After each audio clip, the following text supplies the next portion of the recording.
Hi guys, welcome back to the another video of UPSC or Nothing. Today we are going to discuss current affairs for 12th of August 2020.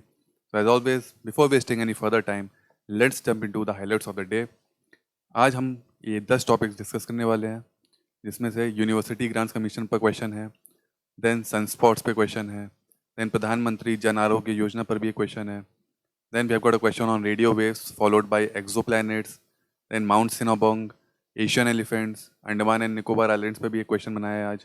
फिर last में balance of payments and blockchain technology पे भी question हैं। ठीक है, so moving on to our first question of the day, which of the following statements is और are correct about University Grants Commission? Our statements are: it was established in 1953 and made into a statutory organization with the UGC Act in 1956. Second, it assesses and accredits higher education institutions in India. Our options are one only, two only, both one and two, and none of the above. तो इनमें से हमको बताना है कि correct option कौन सा है। Take a pause, think about it, then we will discuss it. Okay, पहला स्टेटमेंट में अगर देखें तो it says that it was established in 1953 and made into a statutory organisation under UGC act in 56। ठीक है, ये स्टेटमेंट बिल्कुल सही है। इसका आगे डिस्कस करेंगे कि क्यों ये सही है, कि बाद में ये एक्ट बना और पहले ही फॉर्म हो चुका था। ठीक है, second says that it assesses and credits accredits higher education institutions in India. This statement is wrong. Why? It is not UGC, but it is National assessment and accreditation council. ठीक है, ये accredit करती है higher education को। हाँ, ये funded जरूर है यूजीसी के द्वारा। ठीक है, तो यूजीसी के बारे में और क्वेश्चन और इन्फॉर्मेशन देख लेते हैं। First of all, it was established in 1953 but made a statutory body under UGC act in 1956 and it is under ministry of human resource development. अच्छा, इससे पहले भी एक यूनिवर्सिटी ग्रांट्स कमिटी थी which was formed in 1945 to oversee the functioning of 3 central universities. 1945 के time पे 3 central universities थी India में, which was Aligarh Muslim University, Banaras Hindu University and Delhi University. इन तीनों यूनिवर्सिटीज़ की फंक्शनिंग के लिए ये यूनिवर्सिटी ग्रांट्स कमेटी बनाई गई थी। Then after independence in 1947 these responsibilities were extended to all the Indian university. ठीक है, तो ये एक थोड़ा सा बैकग्राउंड है यूजीसी के बारे में। Another thing, UGC is responsible for coordinating, determining, and maintaining standards of higher education in India. It is the only agency in India which is responsible for all this. ठीक है, फिर अभी 2018 में ministry of HRD ने propose किया है कि वो इस यूजीसी एक्ट 1956 को रिपील कर देंगे। इसकी जगह एक दूसरी यूजीसी की जगह एक दूसरी बॉडी बनाई जाएगी, नेशनल हायर एजुकेशन बॉडी, जो इसको ओवरलुक करेगी। Another important fact which we should know is that कि जो हायर एजुकेशन है वो शेड्यूल 7 की कौन सी लिस्ट में आता है?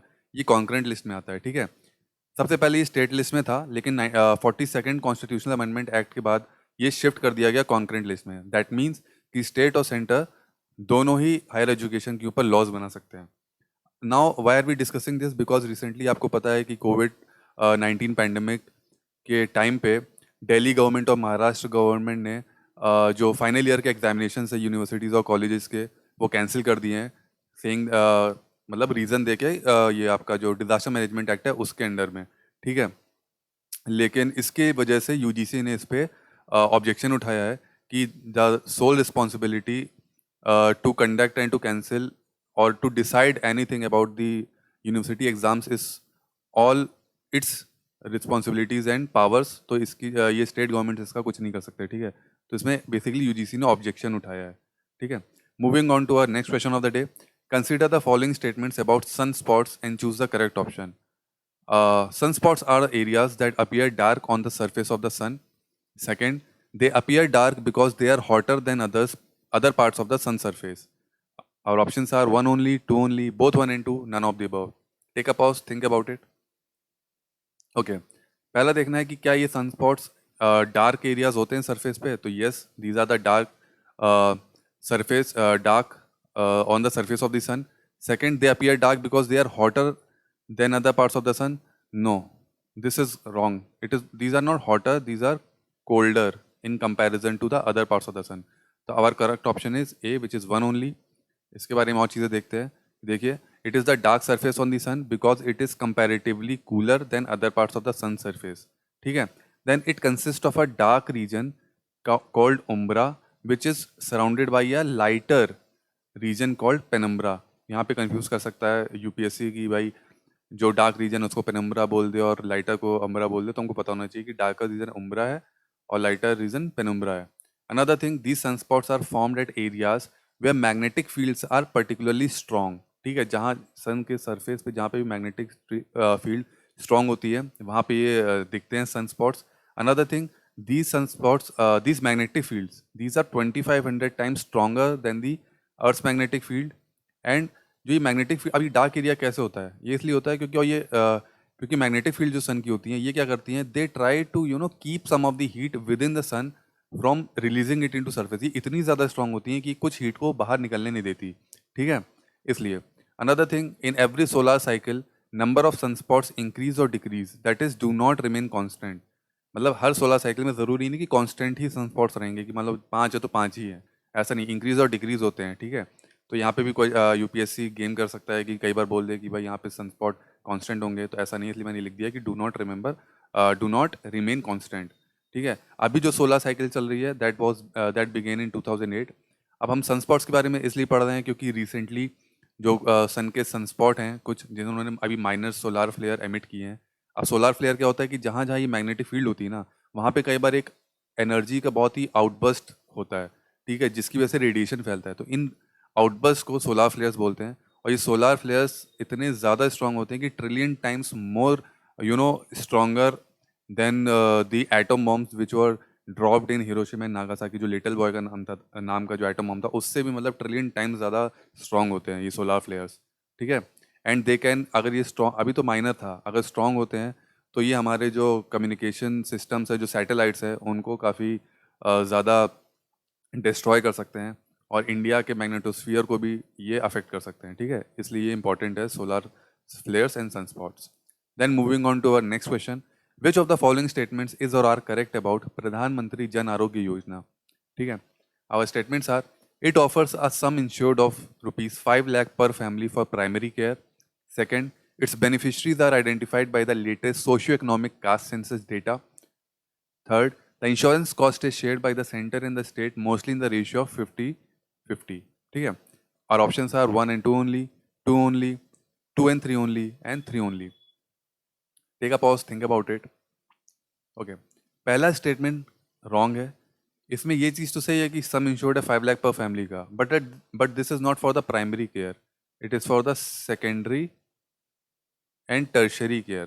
ठीक है, टर्शरी केयर के लिए, प्राइमरी के लिए नहीं है. Then its beneficiaries are identified by the SCC data, this is correct.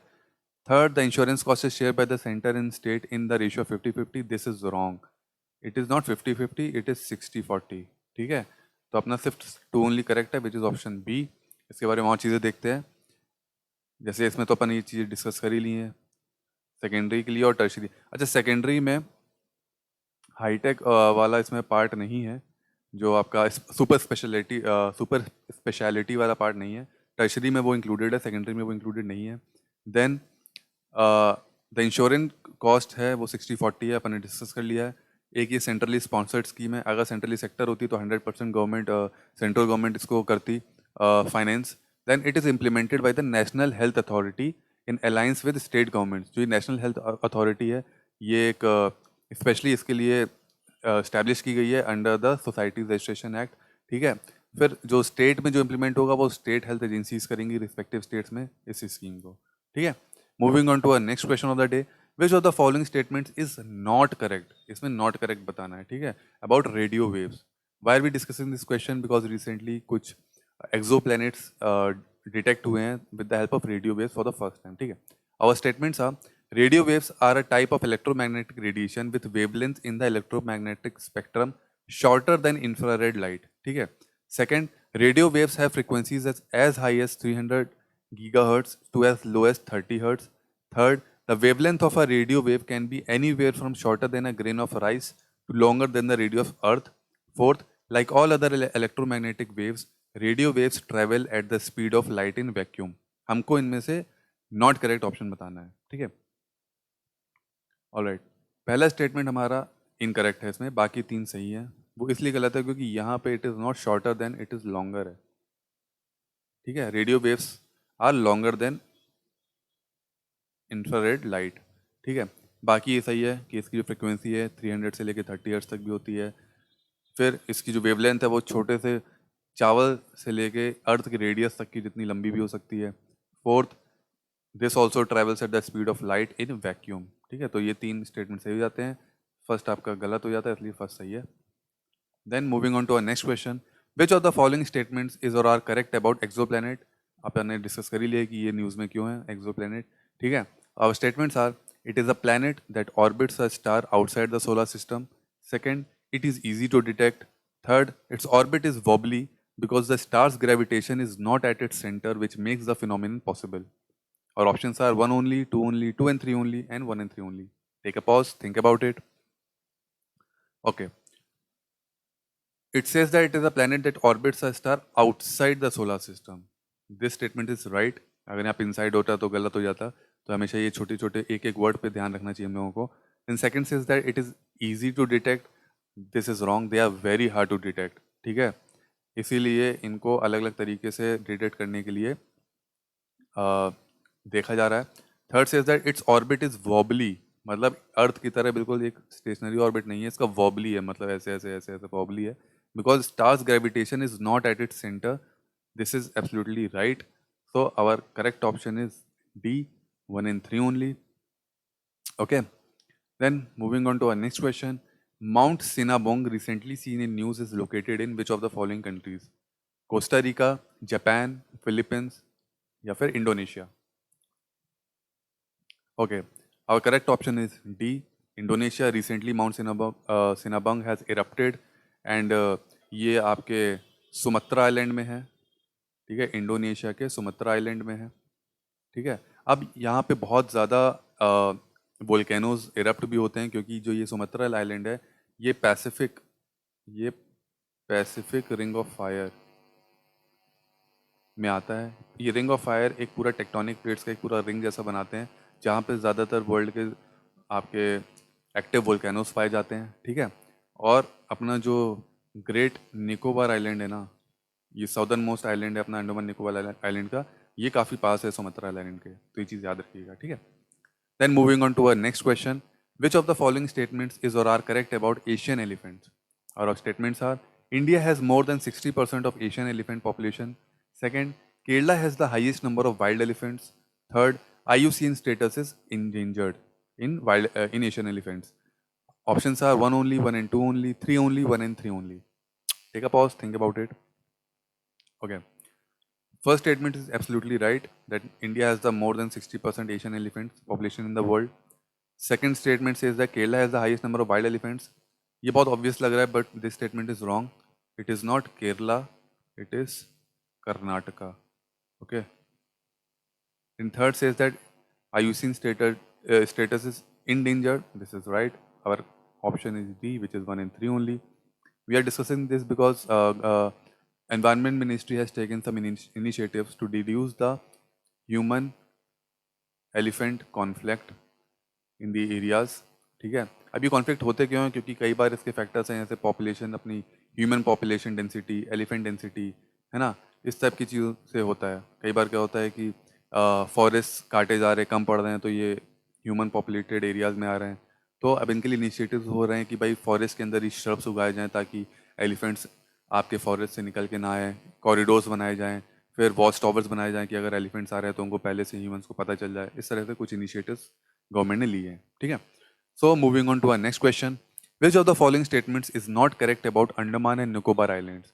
हमको इसमें भी नॉट करेक्ट बताना है. ये हमेशा बिल्कुल अटेंटिव रह के पढ़ा करिए क्वेश्चन कि करेक्ट बताना है या नॉन करेक्ट बताना है. Our statements are, they are also called the emerald islands. Second, they are separated by a water body which is called the 9-degree channel. Third, these were formed due to collision between Indian plate and Burma minor plate.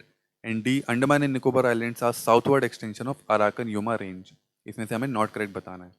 ठीक है, तो अगर पहला statement देखें, they are also called emerald islands, this is correct.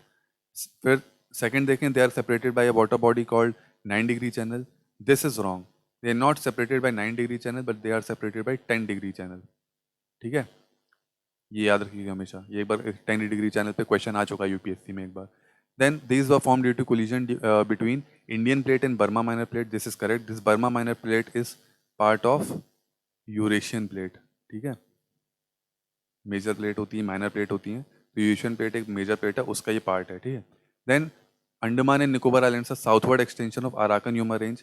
ये Arakan Yoma range जो है ये म्यांमार है बेसिकली, ये करेक्ट है। और अराकन रोमा ये रेंज ये आपकी पूर्वांचल हिल्स है अपने नॉर्थ ईस्टर्न इंडिया में, उसका एक्सटेंशन है, ठीक है। तो ये भी याद रखिएगा। देन इस टॉपिक के बारे में इसलिए पढ़ रहे हैं क्योंकि रिसेंटली कुछ डेवलपमेंट प्रोजेक्ट्स हैं, इनिशिएटिव्स अंडमान निकोबार आइलैंड्स के लिए, वो अनाउंस हुए हैं, वो देख लेते हैं। कि एक submarine optical fibre cable network establish किया जाएगा which will connect Andaman and Nicobar to mainland India in Chennai basically. Then ये सैटेलाइट्स के थ्रू जो अपन वाईफाई यूज़ करते हैं, जो ये इंटरनेट यूज़ करते हैं, उनसे ये ज़्यादा चीप होता है और रिलायबल होता है। Then this will also extend digital India to islands. जो आइलैंड्स है उसमें डिजिटल इंडिया जो प्रोग्राम है वो एक्सटेंड करने में मदद करेगा जब भी हम वहाँ पे कनेक्टिविटी हो जाएगी, हाई स्पीड इंटरनेट हो जाएगा। देन हाई इम्पैक्ट प्रोजेक्ट्स हैं वो 12 आइलैंड्स पे एक्सटेंड किए जाएंगे, जैसे कि पोर्ट ब्लेयर एयरपोर्ट है, उसकी कैपेसिटी इन्हेंस की जाएगी। जो स्वराज द्वीप है और इस टाइप से जो और भी द्वीप हैं, वहाँ पे जो ट्रांसपोर्ट है और कनेक्टिविटी है उनको इंक्रीज़ किया जाएगा। Then port led development, transshipment port एक इस्टेब्लिश किया जाएगा आपका ग्रेट निकोबार आइलैंड में। ट्रांसशिपमेंट पोर्ट बेसिकली ये होता है कि जब कोई पोर्ट है जहाँ पे एक शिप से डॉक में नहीं आता, एक शिप से दूसरे शिप में ट्रांसफ़र होता है फर्दर आगे किसी डिलीवरी करने के लिए। जैसे किसी और कंट्री में जाना है, मतलब आपका मिडिल ईस्ट कंट्री से आपको साउथ कोरिया जाना है, तो बीच में मान लीजिए इंडिया में होते हुए शिप हॉल्ट करेगा, फिर एक शिप से दूसरे शिप में ट्रांसफ़र होगा गुड, फिर यहाँ से आगे चला जाएगा, ठीक है। मान लो एक बार में अगर पूरा शिप वहाँ पे नहीं जा पा रहा है, उसकी कैपेसिटी उतनी नहीं है, तो ठीक है। तो ये ट्रांसशिपमेंट पोर्ट है, it will give very strategic and economic benefit to India. Then moving on to our ninth question of the day. Which of the following heads are included under the balance of payments? One, merchandise trade. Second, remittances. Third, external commercial borrowing. And special drawing rights. Now, why we are discussing this question? क्योंकि recently ministry of commerce ने ये बोला है कि for the year 2020 to 2021 India का balance of payment बहुत strong हो जाएगा, तो इसलिए टॉपिक न्यूज़ में था। अगर हम इसमें चारों को देखें तो मर्चेंडाइज एक्सपोर्ट इंक्लूडेड है, रेमिटेंसेस भी आता है, एक्सटर्नल कमर्शियल बोरोइंग भी आता है, एच भी आते हैं, ये चारों आते हैं। तो our correct option is D which is 1 2 3 and 4। इसके बारे में और चीज़ें देख लेते हैं। बैलेंस ऑफ पेमेंट क्या है? It is a systematic statement of all economic transactions of a country with rest of the world during a specific period and which is generally 1 year, ठीक है। देन जो ये बैलेंस ऑफ पेमेंट्स है ये generally group होता है 3 से 4 चीज़ों में: current account, capital account, errors and omissions and changes in foreign exchange reserve. अब करंट अकाउंट के अंदर क्या होता है कि करंट अकाउंट शो करता है export and import of visibles and invisibles. Visibles जो गुड्स होते हैं, मर्चेंडाइजेस होते हैं, और इनविजिबल्स में नॉन मर्चेंडाइजेस आता है, जैसे रेमिटेंसेस जो अपने इंडियंस बाहर से इंडिया भेजते हैं, ठीक है। देन कैपिटल अकाउंट शो करता है कि capital expenditure and income of a country, जिसमें एफडीआई आ गया, एफपीआई आ गया, foreign portfolio investment. Then ECB आ गया, एक्स्ट्रा कमर्शियल बोरोइंग्स, ठीक है। ये कैपिटल अकाउंट के अंडर आते हैं, ये वाले हेड्स। फिर एरर्स एंड ओमिशंस क्या होते हैं? समटाइम्स क्या होता है कि बैलेंस ऑफ पेमेंट बैलेंस नहीं हो पाता, ये कुछ इम्बैलेंसेस शो करता है, तो ये सब आपके एरर्स एंड ओमिशन के फॉर्म में बीओपी के अंडर आते हैं, ठीक है। और एरर्स एंड ओमिशंस ये रिफ्लेक्ट करता है कि कंट्री कितना मतलब basically it reflects country's inability to record all international transactions accurately, ठीक है। फिर जो changes in foreign exchange reserves भी इसमें से शो होते हैं, और बेसिकली अपना जो फॉरेन एक्सचेंज रिजर्व्स हैं ये सेंट्रल गवर्नमेंट नहीं बल्कि आरबीआई होल्ड करता है, और इसमें एच भी इंक्लूडेड होते हैं। और एच आपको पता है आईएमएफ के द्वारा इशू किए जाते हैं, ठीक है। Then balance of payment can be surplus or can be deficit. अगर डेफिसिट है तो हम इसको अपने फॉरेन एक्सचेंज से कुछ ले सकते हैं, है ना। तो ये सब चीज़ें बैलेंस ऑफ पेमेंट्स के बारे में, इसके हेड्स बहुत इंपॉर्टेंट होते हैं, इस पे क्वेश्चन आ सकता है, ठीक है। Moving on to a last question of the day. Which of the following statements is और are correct about blockchain technology? It is a revolutionary technology, ठीक है। स्टेटमेंट है, it is a system in which the database of recordings appears on multiple computers at the same time. Second, it offers tamper evident record keeping, real time transaction transparency, and audit ability. Our statements, our options are one only, two only, both one and two, and none of the above. अब ये हम लोग news में इसलिए था क्योंकि recently election commission ने ये देखा है, मतलब बेसिकली वो ये चेक कर रहे हैं कि क्या ये ब्लॉकचेन टेक्नोलॉजी का यूज़ इलेक्टोरल प्रोसेसेस में हो सकता है, रिमोट इलेक्शन में, basically remote electing vote, basically एक मिनट, रिमोटली इलेक्टिंग मतलब वोट्स देने के लिए रिमोटली यूज़ हो सकता है, रिमोट वोटिंग बेसिकली, है ना। फिर आवर स्टेटमेंट्स अगर हम इसमें देखें तो पहला स्टेटमेंट तो बिल्कुल सही है, that it is a system in which the data base of recordings appears on the multiple computers at the same time. अगर इसमें कोई चेंजेस भी आता है ना, तो इसमें ये नहीं कि जिस कंप्यूटर में किया गया तो उसी में दिखाया जाएगा, ये साइमल्टेनियसली सारे में चेंज कर देगा रियल टाइम में, ठीक है। तो एक चेन बन जाती है इसमें। फिर it offers temper evident record keeping, real time transaction transparency, obviously तभी तो हम लोग इस ब्लॉकचेन टेक्नोलॉजी की पॉसिबिलिटीज़ को यू नो डिस्कवर करने में लगे हुए हैं। तो ये दोनों स्टेटमेंट्स करेक्ट हैं, विच इज़ सी, ऑप्शन हमारा सही हो जाता है। ब्लॉकचेन टेक्नोलॉजी अभी काफ़ी चीज़ों में यूज़ हो रही है। अभी रिसेंटली इंडिया के कुछ स्टेट्स हैं लाइक आंध्र प्रदेश एंड महाराष्ट्र, जहाँ पे ब्लॉकचेन्स का यूज़ किया गया है आपके लैंड रिकॉर्ड्स को रिकॉर्ड करने के लिए।